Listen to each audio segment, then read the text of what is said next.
ഇടത് ചായ്വ് പുലർത്തുന്ന മണ്ഡലമാണ് തിരുവനന്തപുരം ജില്ലയിലെ പാറശാല. കഴിഞ്ഞ 2 തവണയും വോട്ടുകൾക്ക് വിള്ളൽ വീഴാതിരിക്കാനുള്ള കാരണം നിലവിലെ MLA CK ഹരീന്ദ്രന്റെ ജനപ്രീതിയെന്ന് LDF ക്യാമ്പ് വിലയിരുത്തുന്നു. ഇത്തവണയും പൂർണ്ണ ആത്മവിശ്വാസത്തോടെയാണ് തിരഞ്ഞെടുപ്പിനെ നേരിടുന്നതെന്ന് CK ഹരീന്ദ്രൻ 24നോട് പറഞ്ഞു. എങ്ങനെയുണ്ട് നിലവിലെ പ്രചരണം? കാലാവസ്ഥ അതികഠിനമാണ്. അതുപോലെ തന്നെ തെരഞ്ഞെടുപ്പും നല്ല ചൂടിലാണ്. സഖാക്കൾ ഈ കാലാവസ്ഥയെ അതിജീവിച്ചുകൊണ്ട് സ്ഥാനാർത്ഥിക്ക് വേണ്ടി സജീവമായി രംഗത്തുണ്ട്. എന്തൊക്കെ പറഞ്ഞാണ് ജനങ്ങളോട് വീണ്ടും വോട്ട് ചോദിക്കുന്നത്? അതിനൊരു പ്രത്യേക ഒരു ധൈര്യം വേണം. കാരണം 2 തവണ ഇവിടെ മത്സരിച്ച് ജയിച്ച ഒരാളാണ്. അപ്പോൾ പറഞ്ഞത് തന്നെ പറയാൻ കഴിയില്ല. ആകെ 10 വർഷം ഇടതുപക്ഷ ജനാധിപത്യ മുന്നണി ഗവൺമെൻറ് നടപ്പിലാക്കിയ വികസന, സാമൂഹ്യക്ഷേമ, അടിസ്ഥാന സൗകര്യ പ്രവർത്തനങ്ങളുണ്ട്. കോടിക്കണക്കിന് രൂപയുടെ വികസന പദ്ധതികൾ കേരളത്തിലൊട്ടാകെ നടപ്പിലാക്കി പിണറായി സർക്കാർ.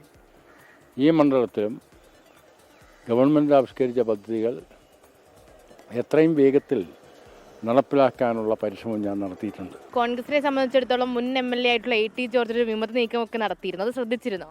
ശ്രദ്ധിച്ചിരുന്നു. കോൺഗ്രസ് പാർട്ടി എന്ന് പറയുന്നത് തന്നെ അതല്ലേ, വിഭാഗീയതയിലൂടെ വളർന്നു നിൽക്കുന്നു എന്ന് അവകാശപ്പെടുന്ന പാർട്ടിയല്ലേ. മൂല്യാധിഷ്ഠിതമായിട്ടുള്ള രാഷ്ട്രീയം കൈകാര്യം ചെയ്യുന്നതാണെങ്കിൽ ആ പാർട്ടിക്കൊരു പ്രിൻസിപ്പൽ ഉണ്ടാവില്ലേ.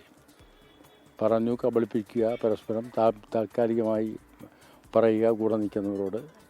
ഇതൊക്കെ അവർ ചെയ്തു വരുന്ന ഒരു ശീലമല്ലേ. ഇത്തവണ കോൺഗ്രസ് ശക്തമായൊരു മത്സരം കാഴ്ചവെക്കുന്നുണ്ടോ മണ്ഡലത്തിൽ? നെയ്യാറ്റിൻകര സനറാണ് സ്ഥാനാർത്ഥി. അതിൽ കോൺഗ്രസ്സിന് സാമാന്യം സ്വാധീനമുള്ള മണ്ഡലം ആയിരുന്നു എന്ന് വേണം പറയാൻ. സ്വാഭാവികമായി അവർക്കും അതിനുള്ളൊരു 16 വരെ അതിനുള്ള ആത്മബലം അവർക്ക് ലഭിച്ചു എന്ന് വരും. പ്രധാനമായ മത്സരം കോൺഗ്രസും ഇടതുപക്ഷ മുന്നണിയും തമ്മിൽ തന്നെയാണ്. അതല്ലേ എനിക്ക് പറയാനാവൂ.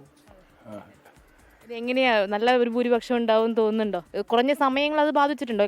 ഉണ്ടാവില്ല അല്ലേ. പിന്തുണയ്ക്കുന്ന ബഹുജനങ്ങൾ അവരുടെ ഒരു ആത്മവിശ്വാസവും അവരിൽ എനിക്ക് ഉറപ്പിക്കാൻ കഴിഞ്ഞ വിശ്വാസ്യതയുമാണ് മുന്നോട്ട് കൊണ്ടുപോകാൻ എനിക്ക് കരുത്ത് നൽകുന്നത്.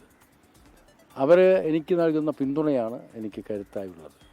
അവരിൽ ഞാൻ അർപ്പിച്ച വിശ്വാസമാണ് എനിക്ക് വോട്ടായി മാറുന്നത്. മികച്ച ആത്മവിശ്വാസം, മികച്ച ഭൂരിപക്ഷം, അങ്ങനെ തന്നെ അല്ലേ? തീർച്ചയായും എനിക്ക് ആ ആത്മവിശ്വാസമുണ്ട്. ജനങ്ങളിൽ ഉള്ള എൻ്റെ വിശ്വാസമാണ് ഞാൻ പങ്കുവയ്ക്കുന്നത്.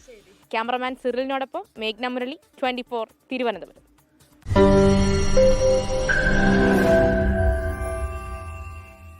ലോകത്തെവിടെയായാലും ഏത് സമയത്തും 24 വാർത്തകളും ഓഗ്മെന്റഡ് റിയാലിറ്റി പാക്കേജുകളും എക്സ്പ്ലെയിനറുകളും വിശദമായി കാണാൻ ഞങ്ങളുടെ YouTube ചാനൽ നിങ്ങൾക്ക് സബ്സ്ക്രൈബ് ചെയ്യാം.